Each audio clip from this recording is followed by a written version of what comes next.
Hello guys, स्वागत है आप सबका अकुलेंस चैनल पे, जहाँ पे हम क्लास 11th और 12th की केमिस्ट्री पढ़ते हैं और दूसरी भी चीज़ें पढ़ेंगे केमिस्ट्री के बारे में, लेकिन धीरे धीरे। तो क्लास 11th का चल रहा है chapter 1 some basic concepts of chemistry. तो साथ में हम शुरू करते हैं क्लास 12 का चैप्टर 1 सॉल्यूशंस। अगर आप क्लास 11th के हो तो ये चैप्टर अभी आपको नहीं पढ़ना है, आप ये वीडियो स्किप कर सकते हैं। ये वीडियो 12th एंड ऑनवर्ड्स उसके आगे के बच्चों के लिए है। तो चलिए शुरू करते हैं। सबसे पहले बात आती है सोल्यूशन क्या होता है। किसी मुश्किल का हल तो होता ही है, वो इंग्लिश का मीनिंग हो गया। लेकिन हमारी केमिस्ट्री में सोल्यूशंस का मतलब होता है एक होमोजेनस मिक्सचर जिसमें दो या फिर उससे ज़्यादा कंपोनेंट्स होते हैं। मान लीजिए पानी ले लिया हमने, उसमें सॉल्ट डाल दिया, फिर हमने शुगर भी डाल दिया, तो वो एक सोल्यूशन हो गया जिसमें सॉल्ट भी है, शुगर भी है और पानी भी है। सॉल्ट और शुगर क्या है? सल्यूट है, और पानी क्या है? हमारा सॉल्वेंट है। ऐसे ही बहुत सारे सॉल्यूशंस होते हैं जिनमें सिर्फ दो ही कंपोनेंट होते हैं, वो उनको हम बोल सकते हैं बाइनरी सॉल्यूशन। कुछ कुछ सॉल्यूशंस में उससे ज़्यादा भी कंपोनेंट्स होते हैं। तो चलिए आगे बढ़ते हैं। तो जैसे कि आप सब देख सकते हैं स्क्रीन पे एक इमेज। अभी जैसा कि आप सब देख सकते हैं स्क्रीन पे एक इमेज दी हुई है, उसमें सॉल्ट भी है, पानी भी है, और उसके बाद हमें सॉल्ट वाटर मिला है। मतलब सॉल्ट क्या है? हमारा सल्यूट। सॉल्यूट वो होता है जो सॉल्वेंट में डिज़ोल्व हो जाता है, एक सोल्यूशन में जो कम क्वांटिटी में प्रेजेंट होता है, और जो सॉल्वेंट में डिज़ोल्व हो जाता है वो होता है सोल्यूट। और सॉल्वेंट वो चीज़ होती है एक सोल्यूशन में जो ज़्यादा मात्रा में प्रेजेंट होती है और जो सोल्यूट को अपने में डिज़ोल्व कर लेती है, तो वो होती है सॉल्वेंट। दोनों मिलके बनता है सोल्यूशन। और सोल्यूशन क्या होता है? एक होमोजेनस मिक्सचर होता है। होमोजेनस मिक्सचर के बारे में हमने क्या पढ़ा था? एक ऐसा मिक्सचर जो यूनिफॉर्म होता है, मतलब उसको सेपरेट करना, उसके कंपोनेंट्स को सेपरेट करना मुश्किल होता है, और वो आपस में ऐसे घुल मिल जाते हैं कि हम उनको देख के बता नहीं सकते कि कितना क्या है, मतलब अलग अलग है, ऐसे बता नहीं सकते। अच्छे से यूनिफॉर्मली आपस में घुल मिल जाते हैं, वो होता है सोल्यूशन और होमोजेनस मिक्सचर। हाँ, तो सोल्यूशन भी तीन टाइप के होते हैं। एक होता है एक होता है सॉलिड सोल्यूशन, एक होता है लिक्विड सोल्यूशन, और एक होता है गैसियस सोल्यूशन। सॉलिड सोल्यूशन मतलब जो सॉल्वेंट होगा वो सॉलिड होगा, लिक्विड सोल्यूशन में हमारा सॉल्वेंट लिक्विड होगा, और गैसियस सोल्यूशन में हमारा सॉल्वेंट एक गैस होगा। चलिए आगे बढ़ते हैं गैसियस सोल्यूशन की तरफ। गैसियस सोल्यूशन में जैसे कि मैंने पहले ही बताया, हमारा सॉल्वेंट गैस होता है। तो इसके भी तीन प्रकार हैं, जैसे कि solid in gas, liquid in gas, gas in gas. मतलब कभी सॉल्वेंट तीनों जगह गैस ही है, पर सोल्यूट जो है कभी सॉलिड है, कभी लिक्विड है और कभी गैस है। तो सॉलिड को जब हम गैस में डिसॉल्व करेंगे तो वो हो जाएगा एक सॉलिड इन गैस सोल्यूशन। जैसे कि मान लीजिए आपने कर्पूर देखा होगा ना, वो पहले तो सॉलिड रहता है लेकिन वो उड़ जाता है ना, तो क्या होता है वो उसका सोल्यूशन बन जाता है ना एयर में, क्या डिसॉल्व हो जाता है ना। मतलब एयर जो होता है वो मान लीजिए सॉल्वेंट है ना, इतना सारा प्रेजेंट है, और छोटा सा सॉलिड का टुकड़ा कर्पूर वो उड़ गया। ऐसे ही आयोडीन भी ऐसे ही होता है, एवापोरेट हो जाता है सॉलिड से। इसको सब्लिमेशन जैसा होता है ना, प्रोसेस सॉलिड से एकदम गैस हो गया तो उसमें जो सोल्यूशन बन सकता है ना, सॉलिड क्या हुआ? डिसॉल्व हो गया ना। कहाँ डिसॉल्व हो गया? इवापोरेट हो गया तो एयर में डिसॉल्व हो गया, तो एयर हो गया हमारा सॉल्वेंट, और वो जो सॉलिड था कैम्फर और आयोडीन वो था हमारा सॉल्वेंट। इसके बाद बारी आती है लिक्विड एंड गैस टाइप के solution, gas and gas type के सोल्यूशन की। गैस एंड गैस देखिए, हमारे आसपास जो एयर है, हम जो ब्रीथ कर रहे हैं,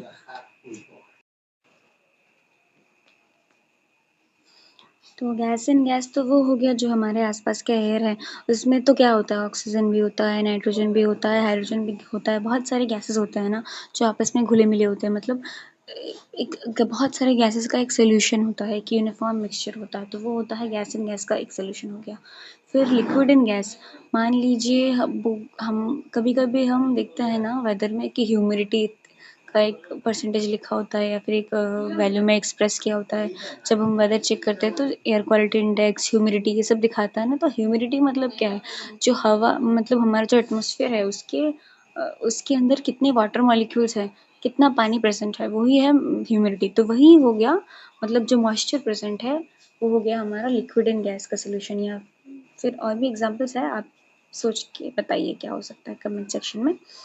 तो फिर बारी आती है लिक्विड सॉल्यूशंस की। लिक्विड सॉल्यूशन में क्या होगा, जो सॉल्वेंट होगा वो लिक्विड होगा, पर सॉल्यूट सॉलिड भी हो सकता है, लिक्विड भी हो सकता है और गैस भी हो सकता है। सॉलिड का तो एकदम कॉमन है, जैसे कि salt in water, sugar in water, या फिर कुछ भी, कोई भी केमिकल कंपाउंड ले लिया, हमने उसको पानी में डाला तो क्या हो जाएगा, या फिर दूसरे किसी लिक्विड सॉल्वेंट में डाल दिया तो वो सॉलिड एंड लिक्विड का सोल्यूशन हो जाएगा।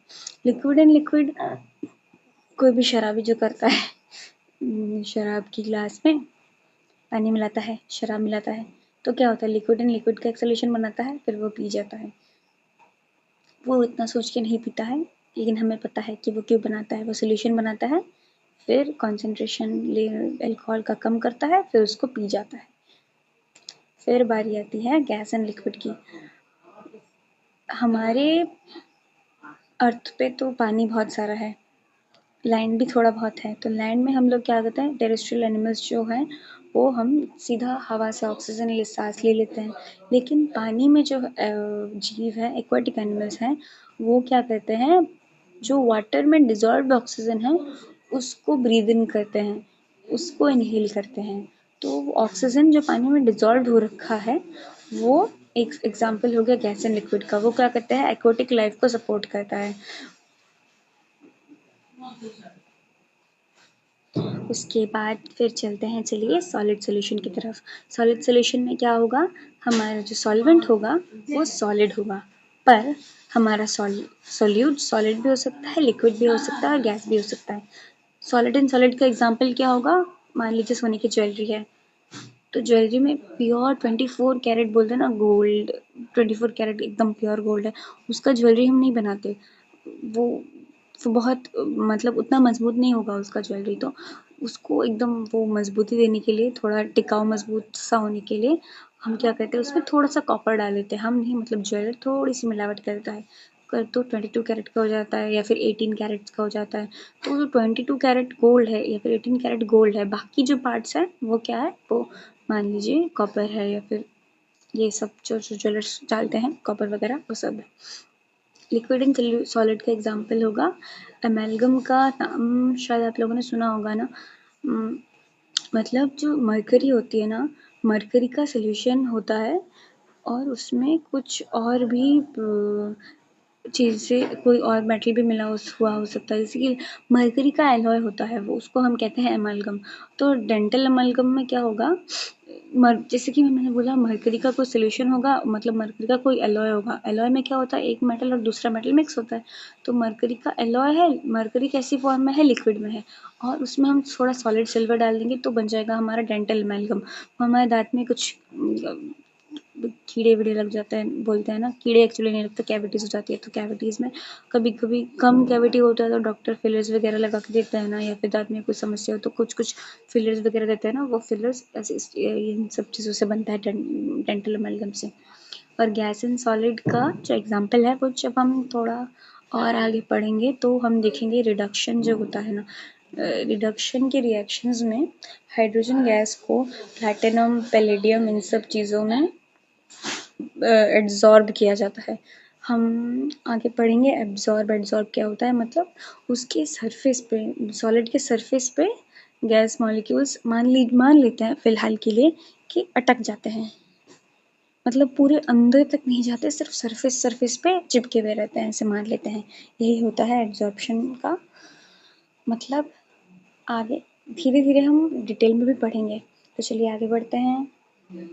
फिर अब तक हम पढ़ रहे थे सोल्यूशन के बारे में, तो अभी भी हम सोल्यूशन के बारे में ही पढ़ रहे हैं, लेकिन अभी थोड़ा और डिटेल में जाते हैं। और अभी हम गैसियस और सॉलिड सॉल्यूशंस को कंसिडर नहीं करते। अभी हम लिक्विड सॉल्यूशन के बारे में थोड़ा और डिटेल में जाते हैं। तो एक सॉल्यूशन है, उसमें जो सॉल्यूट और सॉल्वेंट प्रेजेंट है उसका कुछ एक स्पेसिफिक क्वांटिटी होगा ना, तो उस एक सॉल्यूशन में कितना सॉल्यूट प्रेजेंट है in comparison to the solvent, उसको हम कहते हैं कॉन्सेंट्रेशन ऑफ दैट सॉल्यूशन।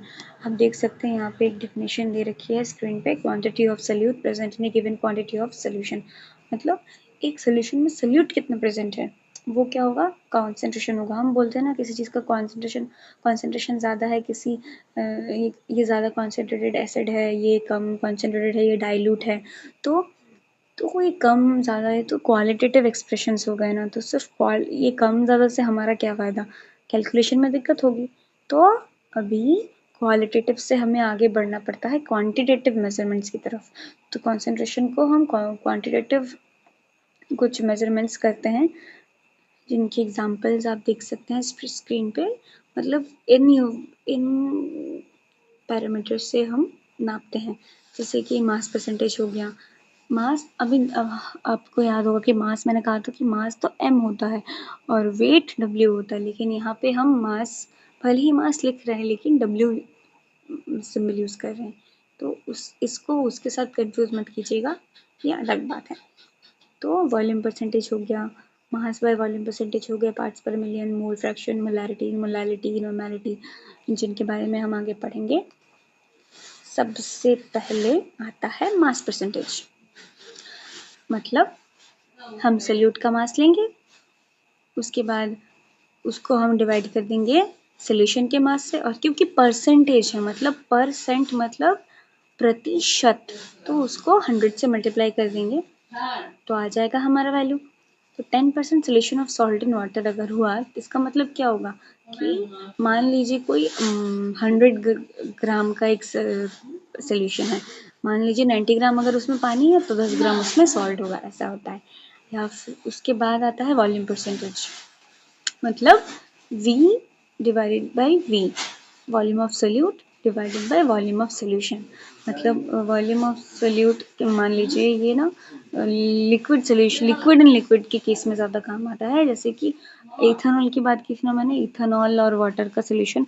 तो इथेनॉल हमने ले लिया 20 ml, पानी ले लिया हमने 100 ml, तो ऐसे टाइप के सोल्यूशंस में हम ये वाला पैरामीटर यूज़ करते हैं वॉल्यूम परसेंटेज का। फिर बारी आती है पार्ट्स पर मिलियन की। पार्ट्स पर मिलियन मतलब बहुत ही ज़्यादा ट्रेस क्वांटिटी की चीज़ों के कैलकुलेशन के लिए यूज़ होती है, जैसे कि हमारे एटमॉस्फेयर में कितने पोल्यूटेंट पार्टिकल्स हैं, बहुत कम ही होते हैं ना, बहुत छोटे छोटे पार्टिकल्स होते हैं ना, तो उनका कैलकुलेशन वगैरह करने के लिए हम ये सब ppm यूज़ करते हैं। अभी आप मान लीजिए एक ग्लास में हमने 1 चम्मच चीनी डाला, और मतलब उसका हम कॉन्सेंट्रेशन मेज़र कर सकते हैं, लेकिन यही 1 चम्मच चीनी मैंने नदी में डाल दिया तो कैसे मेज़र करेंगे, इतना सारा पानी है, 1 चम्मच चीनी उसमें मतलब कॉन्सेंट्रेशन मेज़र कर पाना, उसका मतलब कॉन्सेंट्रेशन मेज़र कर पाना भी मुश्किल है, कंपैरिजन करना भी मुश्किल है ना। तो एकदम ट्रेस क्वांटिटी में प्रेजेंट होगा ना, उस इतने सारे पानी में, नदी के पानी में 1 चम्मच चीनी कितना होगा, एकदम ट्रेस क्वांटिटी। तो ऐसी सारी क्वांटिटीज़ को मेज़र करने के लिए हम यूज़ करते हैं ppm, मतलब पार्ट्स पर मिलियन। फिर उसके परसेंट में हम क्या कर रहे थे, 100 से मल्टीप्लाई कर रहे थे, तो पर मिलियन में हम क्या करेंगे, 10⁻6 यानी 1 मिलियन से मल्टीप्लाई कर देंगे। मतलब मास ऑफ सोल्यूट को मास ऑफ सोल्यूशन से डिवाइड करेंगे, फिर जो वैल्यू आएगी उसको हम मल्टीप्लाई कर देंगे मिलियन से। ये बहुत ही dilute concentration of substances calculate करने के काम आता है। फिर उसके बाद बारी आती है मास बाय वॉल्यूम परसेंटेज की। मतलब हम मास ऑफ सोल्यूट लेते हैं, फिर वॉल्यूम ऑफ सोल्यूशन लेते हैं, फिर मास ऑफ सोल्यूट को हम वॉल्यूम ऑफ सोल्यूशन से डिवाइड करते हैं, और परसेंटेज है ना, परसेंटेज है तो फिर से हम 100 से मल्टीप्लाई करेंगे और हमारा वैल्यू हमें मिल जाएगा। ये ना कैसा होता है मैं बताती हूँ। मान लीजिए 5 ग्राम ऑफ शुगर ले लिया हमने 100 ml पानी में, तो उसको हम कैसे एक्सप्रेस करेंगे, 5 gram divided by 100 ml into 100%, तो 5%,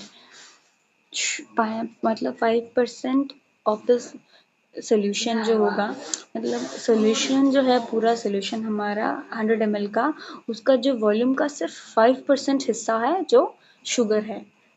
शुगर उसका कंपोजिशन है, सिर्फ 5% कंपोजिशन शुगर है।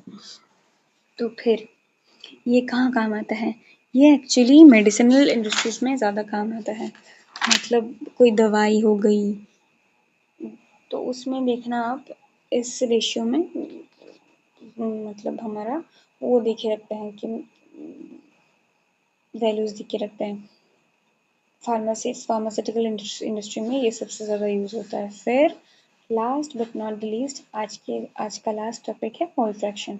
बाकी जो बच गया ना, मोलैलिटी और नॉर्मेलिटी, वो हम अगली क्लास में डिस्कस करेंगे।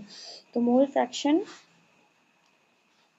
को हम एक्सप्रेस करते हैं ग्रीक लेटर काई से। इधर सेज आई है तो उसको छी नहीं समझना है, छी वाली बात नहीं है। काई मतलब जैसे कि हम केओस बोलते हैं ना, CHAOS को हम केओस बोलते हैं, तो चेओस तो नहीं बोलते, तो ऐसे ही ये भी काई है, छी नहीं है। तो मोल फ्रैक्शन को हम एक्सप्रेस करते हैं काई में। और जैसे कि मान लीजिए एक सोल्यूशन है, उसमें 2 कंपोनेंट्स हैं, A और B। तो कंपोनेंट A का मोल फ्रैक्शन कितना होगा, उसको हम एक्सप्रेस करेंगे number of moles of A divided by total number of moles in the mixture. इधर मैं पंक्चुएशन लगाना भूल गई शायद, इन द मिक्सचर के बाद, इधर इन द मिक्सचर के बाद थोड़ा स्पेस होगा, फिर होगा mole fraction is represented as the Greek letter chi. अच्छा, फिर हमने क्या बताया था, सोल्यूशन में 2 कंपोनेंट है मान लेते हैं, तो कंपोनेंट A भी है तो कंपोनेंट B भी होगा। तो कंपोनेंट B का मोल फ्रैक्शन क्या होगा, ऐसे ही same number of moles of B divided by total number of moles in the mixture. अभी एक इम्पॉर्टेंट बात, अगर हम दोनों मोल फ्रैक्शंस को जोड़ेंगे, मान लीजिए हमारे सोल्यूशन में सिर्फ 2 ही कंपोनेंट है, A और B। पहले हमने बहुत एकदम वीडियो की शुरुआत में बात की थी ना बाइनरी सोल्यूशन की, जिसमें सिर्फ 2 ही कंपोनेंट होते हैं। तो अगर 2 ही कंपोनेंट है A और B, तो दोनों को हम जोड़ेंगे ना, तो हमारा आंसर 1 आएगा। मतलब mole fraction of A plus mole fraction of B करेंगे तो हमारा आंसर 1 आएगा। चलिए, आज की क्लास यही तक थी। अगर आपको हमारा कंटेंट अच्छा लगा है तो हमारे चैनल को लाइक करें, शेयर करें और सब्सक्राइब करें। अगर आपको ये वीडियो अच्छी लगी है तो इसको लाइक करें, शेयर करें और सब्सक्राइब करें हमारे चैनल को, ऐसी कंटेंट्स आगे देखने के लिए। और क्लास 11th और 12th का कंफ्यूजन ना हो, इसलिए हम लोग क्लास 11th की अलग प्लेलिस्ट बना देंगे, और इस वीडियो से हम क्लास 12th की भी एक प्लेलिस्ट शुरू करेंगे। और ऑल्टरनेट एक वीक में, मान लीजिए ऑल्टरनेट डेज पे, मान लीजिए एक दिन हमने क्लास 12th का कंटेंट पोस्ट किया तो उसी वीक में और एक दिन 11th का करेंगे।